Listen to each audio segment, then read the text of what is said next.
Thank you, Latoya, for another wonderful message and set of ideas, and thank you for sharing.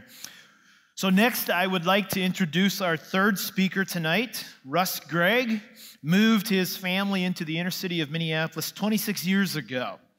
Confronted by the urban education crisis, Russ co-founded Hope Academy.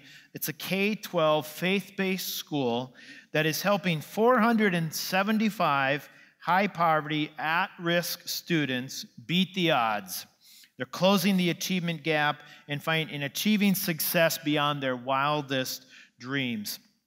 So of his many responsibilities as head of school, Russ regards none as more important or more satisfying as teaching the scriptures each week to his class of 75 first graders. Russ is an elder at Jubilee Community Church, and he also serves on the National Board of the Society for Classical Learning. Please join me in welcoming Russ Gregg.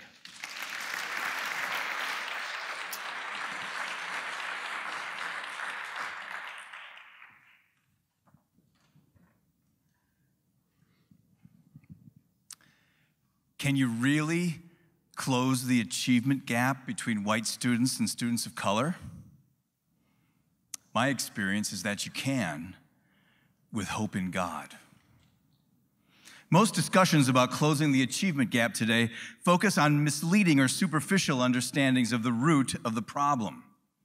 Some leaders have suggested that increasing teacher pay, or dissolving teacher unions, or making greater use of technology, or testing students more frequently will solve the problem.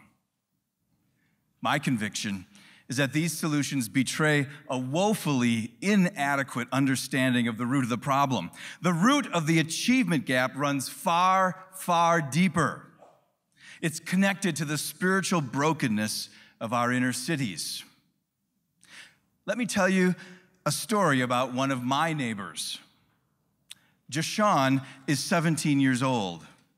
He was one of the 87% of African-American children born in our city to a single mom. His mother had high hopes for him and brought him to kindergarten at her neighborhood school. Jashawn came to school with a vocabulary of only 5,000 words compared to a typical suburban kindergartner who has a vocabulary of over 20,000 words. Jashawn started school way behind his suburban counterparts. In first grade, Jashawn began to learn to read. However, there weren't any books in his home, not a single one. And his mom never read with him. And the TV was always on. In second grade, Jashawn began to get homework to do, but there wasn't anyone to help him. Did I mention the TV was always on? Strange men also kept coming in and out of his apartment. And one time, a man beat up Jashawn's mom. Jashawn was traumatized, and he really had a hard time concentrating in class afterwards. By third grade, Jashawn was already more than a grade and a half behind where he should have been. And his teacher didn't know what to do about it. His mom's cell number was usually disconnected, and she never attended her son's parent-teacher conferences. By sixth grade, Jashawn found a new family to belong to, a family called the Gangster Disciples. And he started dressing in the colors of his new family. School was no longer interesting to him at all. His mom moved 3 times that year, and Jashawn attended 4 different schools. By 10th grade, Jashawn had dropped out of school. He's been in juvenile detention twice, and he's already fathered a child. He smokes weed almost every day, and he's getting into more serious drugs. My neighbor, Jashawn, is probably on his way to jail. Stories like Jashawn's illustrate why I believe the miseducation of inner city youth is the greatest social justice issue of our day. And it's the real reason behind the riots in places like Ferguson and in Baltimore. In my neighborhood of Minneapolis, less than half of my neighbors will graduate from high school in 4 years. And those who do graduate will, on average, only be able to read at an 8th grade level. Right in the heart of the state with the highest average ACT scores in the country, there's an education crisis. Shamefully, Our state leads the country in the size of the achievement gap between whites and students of color, which means that children of different races in our city will have different futures. The social, economic, and personal costs of this gap are just staggering. For instance, the Minneapolis Foundation estimates that the failure to graduate students of color at the same rate as white students will cost Minnesota's economy $1.3 billion a year by 2020. Tonight, as some have already suggested, 1 out of every 9 African American men in our country between the ages of 20 and 24 is in prison. And several states believe they've figured out an important link. They're building prison capacities based on third-grade reading scores, because they've discovered that if you aren't reading by 3rd grade, the likelihood of being incarcerated at some point in your lifetime is almost guaranteed. I came face to face with this crisis when I moved my own family into the inner city 26 years ago. My wife and I were looking to buy our first home, and we asked ourselves a rather unusual question. We asked ourselves, as followers of Christ who were called to be the light of the world, where in our city was most in need of the light of the gospel? Against my father's advice, we chose to move into the Phillips neighborhood of South Minneapolis because it had the highest concentration of poverty and crime and violence of any neighborhood in the city. After several years of driving our own children out to the suburbs to give them the best education we could, we felt a growing conviction that we were failing to love our neighbors as ourselves. I was ignoring my neighbors as I drove right past them, like the priest in the story of the Good Samaritan. So in 1999, after a fierce season of wrestling with God, I quit my job to start a school for my neighbors called Hope Academy. During these last 17 years, through much trial and error, I've learned 5 important things about reversing the curse of educational failure in our city. First, I believe the greatest hope for reversing the crisis is found in the transformation promised in the gospel of Christ. You must begin by rebuilding a foundation of morality and righteousness anchored by faith in the grace of God. We never grow tired of acknowledging that the ultimate hope of Hope Academy is God. The reason for this is fairly obvious. The main problem in the world is us, right? It's our hearts that need changing above all else. And I know of only one power in the universe sufficient to change a person's heart. Secondly, you reform inner city schools by expecting great things from inner city families. Low expectations are a cruel and unusual punishment. Why shouldn't we expect virtuous moral behavior from inner city children? Why shouldn't we teach algebra to 3rd graders and Latin to 4th graders? Or why shouldn't we have a 10-month school year?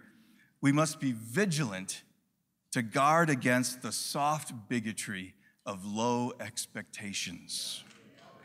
Third, you reform education in the inner city by not ignoring, but rather involving inner city parents and helping them to fulfill their God-given responsibilities to lead and teach their children.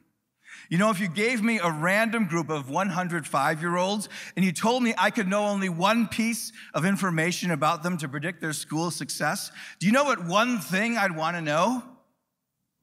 It's not their race or their zip code or even their IQ. It's how involved will that child's parent be in his or her education? That's one of the most important factors in that child's success.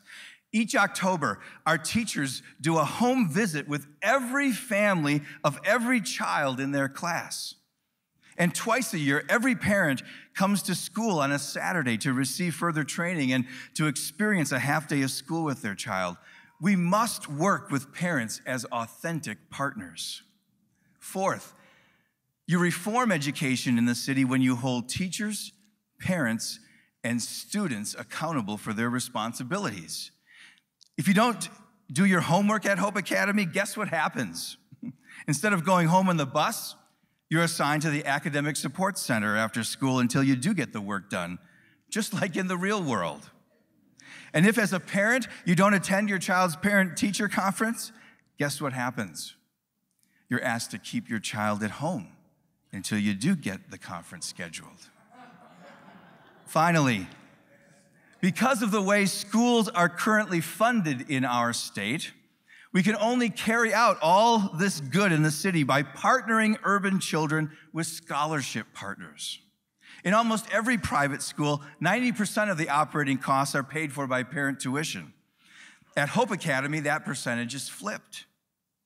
Our parents all have skin in the game and pay 10% of the costs, and generous partners commit to helping each child with a $7,000 annual scholarship.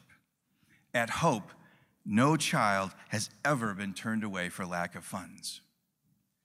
You remember the story I told earlier about Jashawn? Let me tell you another story about a young woman named Devon. 17 years ago, Devon's mom, Kimberly, was concerned that her daughter wasn't reading after completing first grade. And so she brought her to Hope Academy. Kimberly had Devon as a teenager, and she was struggling with raising 3 kids as a single mom.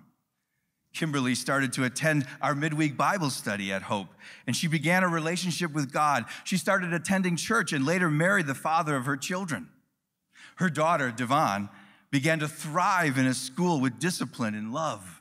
In 4th grade, she started to learn Latin, and by middle school, she was reading the great books. Devon not only graduated from high school, but recently she graduated from North Central University. She speaks 5 languages. This fall, we hired Devon to teach at Hope Academy. She's helping to change our city. Today, after 17 years, Hope Academy is serving 475 students. 75% of them are living in poverty.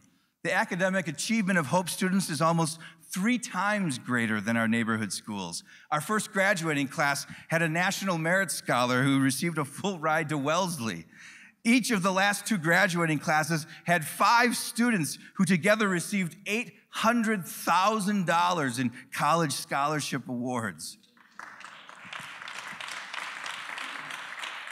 Proverbs 11:10 says, "When the righteous prosper, the city rejoices." I believe that our cities will be won by whomever brings its youth the greatest hope. Hope Academy illustrates that in the Lord there is hope for the future of our children. Thank you for listening.